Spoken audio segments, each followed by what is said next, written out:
Morning guys! When you have a wood chipper on your hand, you probably will have a problem with the cutting after some time using.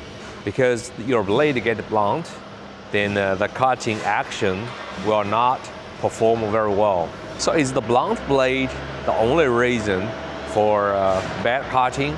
The answer is no. You have three elements which related to the cutting action in total. The second element is the counter blade. You know, you have a counter blade with a sharp edge. So what you need to do is you need to keep the edge sharp.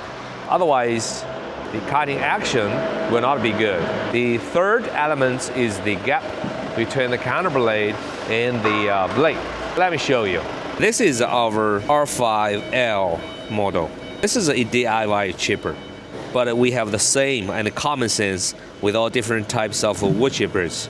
So let me take this as an example for you. And this is the counter blade, and this is the blade, or you call it anvil in America. Okay. Of course, everybody knows you have to keep the edge of the blade sharp. The next thing is the counter blade. You can easily tell there is a sharp edge, and there are two sides. You got two sharp edge. So what you need to do, you have to keep this sharp edge very sharp. It is also like the edge of a blade. So you keep it sharp, and then the cutting will be good.